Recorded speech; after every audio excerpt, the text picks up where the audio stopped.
This is a lot.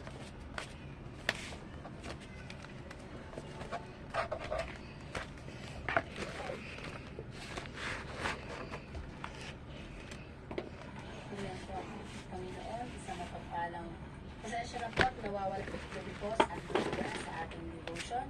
Bago nga po tayo magpasimula, samahan po muna ako manalangin sa ating. Hallelujah, purihin po kayo, Panginoon Diyos. Purihin po kayo, Panginoon. Hallelujah, salamat po, Panginoon. Sa gabi ito, na patuloy na ginagamit, Panginoon, na naghayag, Panginoon, ng mga salita. Langin po doon, hallelujah, na kayo po yung nagmara sa ating mga kaispa ng aming puso, Panginoon. At ang salita po sa gabi ito, Yo po, par. Oh, okay. Dalangin namin, Lord, hallelujah. Ang iyong salita ay tumimo sa aming mga puso, hallelujah. At ito'y maging kalakasan namin, maging sandata namin, Panginoon, sa araw-araw.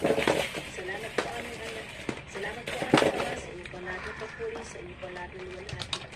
Sa pangalan po na aming Panginoon Jesus. Ang ating pong pag-aaralan sa pagkakas po natin sa aklat po ng Deuteronomy 5. Sabi po dito, ang 10 utos. Sabi po, sa 5.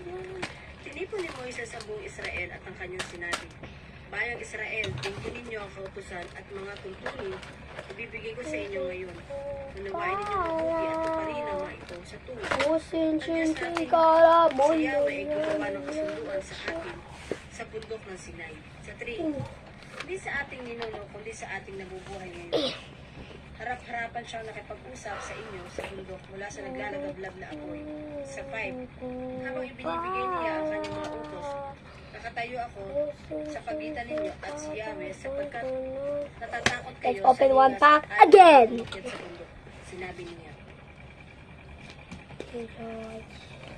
Ako si Yahweh ang inyong Diyos, ang naglabas sa inyo sa Ehipto, ang nagpalaya sa inyo mula sa pagkaalipin.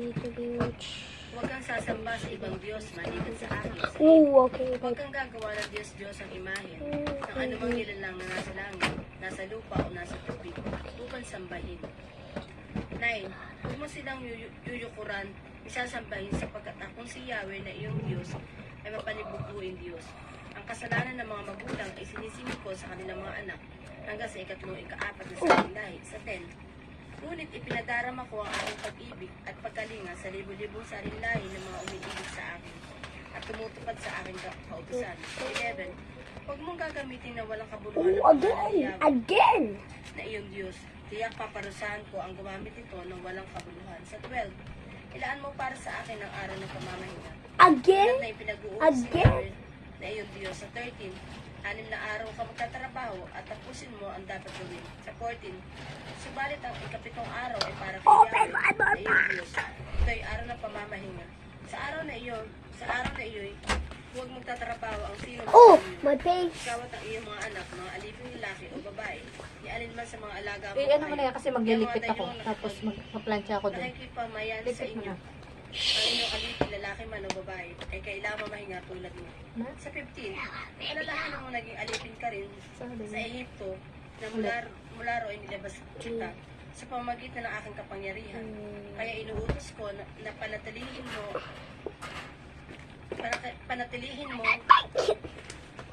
Because I have a lot of kay Yahweh Pokemon. ang araw ng pamamahinga. Look how many are there. Ang bati na tulad na inuutos ko sa iyo. Sa kayo mabubuhay na ng matagal at masagana sa lupa yung ibinigay sa inyo. Oh my God. Sa inyong Diyos. Huwag kang papatay sa 18, huwag kang mangangalo niya. Excuse me po. Sa 19, huwag kang magnanakaw. Sa 20, huwag kang sasaksi na walang katotohanan laban sa iyong kapwa. Oh my Sa God. 21, huwag mo Why is magnanasa ang This one kinakasama keeps ng iyong kapwa. falling. Huwag kang magnanasa maangkin ang kanyang kasambahayan. Bukid, alin ng lalaki o babae, baka, aso, anumang pag-aari niya. 22. Ang mga ito yung sinabi ko sa inyo, ni Yahweh doon sa bundok na mula sa naglalagablab na apoy na makapal na usok. Liban Okay. doon, hindi na siya nagsalita sa inyo. Pagkatapos, isinulat niya ang mga ito sa dalawang tapya sa bato na ibinigay sa akin. Again. Pinagtarian ng takot na lahat. Again. Hindi mo ang kanyang tinig mula sa kadiliman habang nagliliyab ang apoy. Lumapit sa akin ang pinuno ng bawat angkan at ang inyong matatandang pinuno. 24, sinabi nila, pinakita sa akin ni Yahweh na ating Diyos ang kanyang kaluwalhatian at kadakilaan at pinakita sa akin Sorry ang guys. kanyang Sorry guys. nakipag-usap siya sa akin ng harapan. Ngunit hindi tayo namatay. Bakit natin hinintayong mamatay tayo rito? Lalamunin tayo ng apoy at ito ay tiyak na mamamatay tayo kapag magsinasya sa atin. Sinong tao na nanatiling buhay na matapos Open mamatay last. sa apoy ang tinig ng Diyos ng buhay? 27. Ikaw na lamang na may pag-usap kay Yahweh sa ating Ano Diyos. na lang Sabihin mo na lamang sa aming lahat ang sasabihin niya sa iyo. Ang susundin namin. Sa 28, narinig ni Yahweh sinabi ninyo noon at ito naman ang kanyang sinabi sa akin. Narinig ko ang sinabi nila sa iyo. Sa tamang lahat iyon. Sana nga'y manatili ang takot nila sa akin at lagi nilang sundin ang aking mga utos upang maging matiwasay ang buhay nila at ang kanilang mga anak. Habang panahon, pagbalik ka sa kanila at pauwiin mo na sila. Ngunit mananatili ka roon at sasabihin mo sa akin ang mga butas Open. at mga tungkulin. Itinuro mo ito sa kanila upang ang kanilang sundin sa lupain ibinigay sa kanila. Sundin ninyo mabuti ang lahat na inuutos sa inyo, inuutos sa inyo ni Yahweh na inyong Diyos. Huwag kayong lilihis sa mga ito. Mamuhay kayo ayon sa kanyang mga utos. Sa gayon sasagana kayo at habang buhay ng inyong lupain, sasakupin ninyo. Sabi po sa Deuteronomy, ang mensahe ko ng Deuteronomy 5 ay pagsasalaysay at ibigay tingin sa sanggol sa ibigay ng Diyos sa bansa Israel. Ang kabanata ay nagsisimula sa pagtitipon ni Moses sa buong Israel. Paalala sa kanila ang tipan or ito po yung kasunduan na ginawa ng Panginoon. Ang pangunahing mensahe po ay ang kahalagaan ng pagsunod sa mga utos ng Diyos.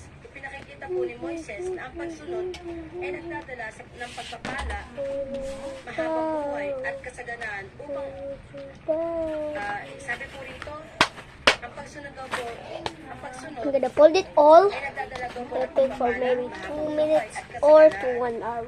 sa lupang Because my ibinigay sa atin ng Panginoon. Samantala, ang pagsuway daw po ay may kaakibat na parusa. Ang Deuteronomy 5 po, isang paalala na ang Ito, patayan guys. ng buhay ng Israel bilang bahay ng Diyos ay ang pagsunod sa kanyang kautusan, bunga ng pag-ibig, pagkilala sa kanyang pagliligtas. Yun po ang mensahe ko ng aklat ko ng Deuteronomy. At ngayon naman po ay pumunta po tayo dito sa aklat po ng pangalawang Korinto sa verse 9 po. Tulong sa mga kapatid na nangangailangan. Hindi na kailangan sumulat pa ako sa inyo tungkol sa pagtulong sa mga kapatid sa iglesia. Alam kong handa kayong tumulong kaya't ipinagmamalaki ko sa mga taga-Macedonia.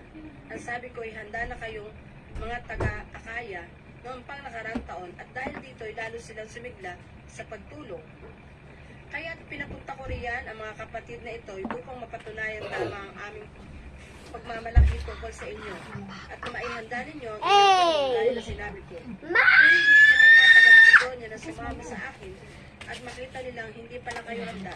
Baka mapahiya ako I mean, sa mga kapatid na we need to tao na count how many Pokemon I ihanda got. ang tulong na ipinangako ninyo sa One, ngayon.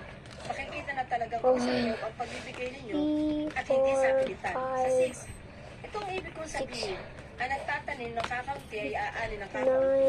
9, At ang 10, nagtatanim ng marami ay aani ng marami. 11, Ang bawat isa ay dapat magbigay ayon sa kanyang pasya, maluwag sa loob at 15, 16, 17, 18, na may kagalakan, magagawa 19, 20, 21, Sanain kayo sa lahat ng bagay 22, na higit pa sa inyong 23, pangangailangan. Upang sumagana kayo sa magana kayo para sa magbuting 24, 35, 36, 37, 38, sa mga buka.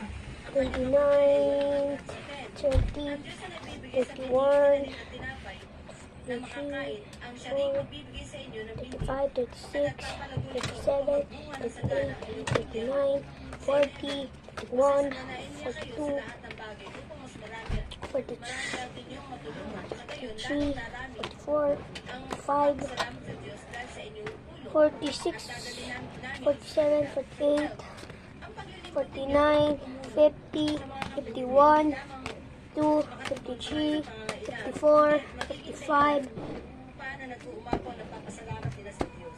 56, 57, 58, Bibigay sa 59, kanila at sa lahat ng niyang magpapatunay na matapat na inyong sinusunod 61, ang magandang balita ni Kristo. 63, 64, 65, Puri sila sa Diyos. 66, 67, 68, Ipinapanalangin dahil sa di masukang magandang 69, 70, 71, Diyos sa inyo. Salamat din. 72, 73, 74, 75, 76, 77. Ay, balat. Sorry. Kaya ng pagbibigay na may 22, ito'y nagtuturo sa atin 72, sa ating mga Kristiyano na magbigay ng pusang loob. 73, Sa pilitan. 74, 75, Karamihan kasi sa atin, 6, 77, minsan nagbibigay tayo 78, para bang 79, kailangan daw po natin magbigay ng pusang loob. Hindi po tayo napipilitan lang. Kailangan daw 80, po may 81, kagalakan sa ating 2, puso. 83, Kagalakan po ay nagresulta ng pagiging masagana sa espiritual at 83, material. Upang mas 84, marami 65, tayong magawa ng 86, nakapagyarihan. Kasi po 87, ang ating puso sa pagbibigay. 88, Hindi po ba? Para sa marami 89, sa ating 100, 101, masagana, 102, 103, magpupuri sa Kanya. Di 104, ang mga tao na binibigyan natin, 105, 106, 107, 108, 109, 110, 111, 112, 113, pangalawang Korinto, ang pagbibigay ng kagalakan, ito po yung tinatawag na 13. ito yung pagbibigay na may This is a lot, guys. kasiyahan. This is a lot. I forgot the number. So, this is a lot. Dahil ang ito po yung Gonna continue hindi po obligasyon all of this. masapilitan po. Sabi po, pag cheerful giving, ito may pagbibigay na Just my friends and my little friends that are babies. sa verse 6. Sino ang nagtanim ng sagana? Sagana rin ang aanihin. Ito yung Okay. Diyos na nagbibigay ng bukas balat. Sabi Let's see how gigantic is my Pokemon collection. I still have a lot of packs, so because my dad gave me like 120 or 328 packs. palad na pagbibigay. I'm not joking. I finished all my packs almost. Sa Diyos na magbigay. Tinatawag ko ito God's grace. My dad spent Karoon, like $36 on this, kakayahan so this is kind of all cheap. na mabuti. Ito yung pagpapakita ng These are not fake. These are real. They're not fake. So this should be.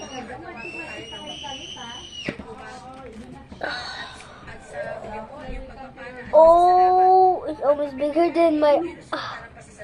It's bigger than my screen. Almost. Let's see how many packs I got. Oh, this is a lot. Still. 1, 2, 3, 4, 5, 6, 7, 8, 9, and 10. 10 packs. A lot. Still have 10 packs more to go. I'm not opening it until tomorrow. So guys, goodbye.